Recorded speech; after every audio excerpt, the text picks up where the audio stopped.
24 घंटे पहले हमने सत्ता में जिस डर की आशंका जताई थी वो सच साबित हो गया है। अब जो कुछ हम आपको बताने जा रहे हैं उसे बहुत ध्यान से सुनिएगा, क्योंकि जिस खतरे को आप हो गया होगा बोलकर आगे निकल जाते हैं वो कितना बड़ा है ये आप समझ पाएंगे। देश का सबसे प्रीमियम अस्पताल, भारत का सबसे बड़ा अस्पताल, चिकित्सा जगत में विश्वास का दूसरा नाम, ये पहचान है दिल्ली के एम्स की, लेकिन दावा है कि उस एम्स से देश के 4 करोड़ लोगों का सीक्रेट डेटा चुरा लिया गया। सबसे बड़ी बात यह कि इनमें आम जनता से लेकर बड़े बड़े मंत्रियों और हाई प्रोफाइल लोगों का डेटा भी शामिल हो सकता है।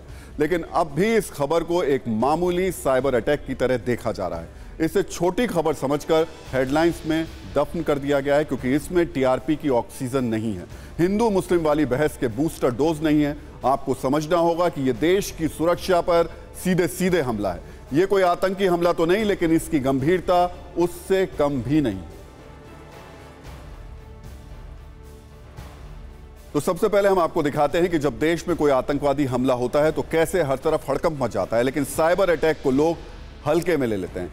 किसी आतंकी हमले को लेकर हम सब अति गंभीर हो जाते हैं, लेकिन साइबर अटैक की बात आते ही कहते हैं ये तो होता ही रहता है। आतंकी हमले को मीडिया में मेगा कवरेज दी जाती है, लेकिन साइबर अटैक की खबरें सिर्फ अखबारों और चैनल्स की हेडलाइंस में सीमित रह जाती हैं। आतंकी हमले पर बयानों की बारिश होती है, लेकिन साइबर अटैक पर चारों तरफ सन्नाटा छा जाता है, जैसा अभी देखने को मिल रहा है। आतंकी हमले में जान जाने का डर रहता है, इसलिए लोग इसकी अहमियत समझते हैं, लेकिन साइबर अटैक के बारे में सोचते हैं डेटा ही तो गया है, इसमें कौन सी बड़ी बात हो गई।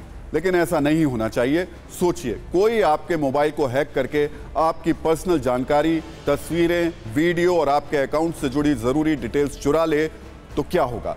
यह साइबर अटैक भी उतना ही सीरियस है, क्योंकि 4 करोड़ लोगों के जिन मेडिकल डिटेल्स को चुराए जाने का दावा किया जा रहा है उसमें कई पर्सनल जानकारियां भी हो सकती हैं। अगर आप भी कभी एम्स इलाज कराने गए हैं तो उन 4 करोड़ लोगों में आपका नाम भी हो सकता है।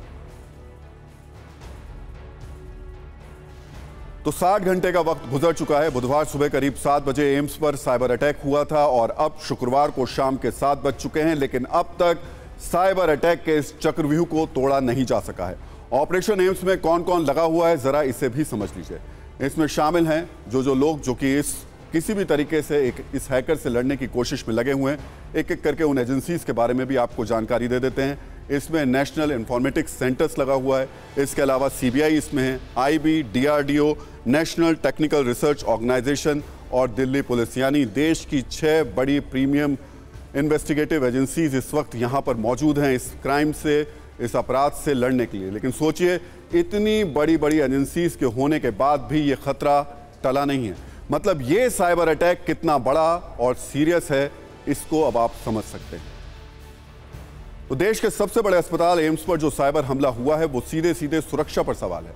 साथ ही कुछ ऐसे सवाल भी हैं जिनका जवाब अब तक नहीं मिल पाया है, जैसे जिन 4 करोड़ लोगों के डेटा चोरी किए जाने का दावा किया जा रहा है, क्या उनमें कोई हाई प्रोफाइल नाम भी शामिल है?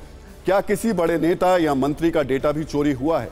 आखिर 60 घंटे बाद बड़ी बड़ी जांच एजेंसियां नाकाम क्यों हैं? क्या ऐसा खतरा भी है कि ये डेटा देश के दुश्मनों को बेचा जा सकता है? एक सवाल यह भी कि इस साइबर अटैक के पीछे क्या चीन का हाथ हो सकता है, क्योंकि चीन इसके लिए बदनाम रहा है, जो हनी ट्रैप या फिर साइबर अटैक के जरिए दूसरे देशों की जरूरी जानकारी हासिल करता है और दूसरों के सिस्टम को तहस नहस कर देता है। और अब सत्ता की कुंजी में हम आपको साइबर अटैक से जुड़ी एक और जरूरी जानकारी भी दे देते हैं। साइबर सिक्योरिटी से जुड़ी एक कंपनी इंडस्पेस ने एक रिपोर्ट दी और इस रिपोर्ट के मुताबिक भारत में हर महीने हेल्थ केयर सेक्टर पर लगभग 3 लाख साइबर हमले होते हैं और इस मामले में भारत दुनिया में दूसरे नंबर पर है। इसमें पहले नंबर पर अमेरिका है, जहां हेल्थ सेक्टर पर हर महीने लगभग 5 लाख साइबर अटैक होते। और अब एम्स पर हुए साइबर अटैक पर नजरिया 9 भी हम आपको बता देते हैं।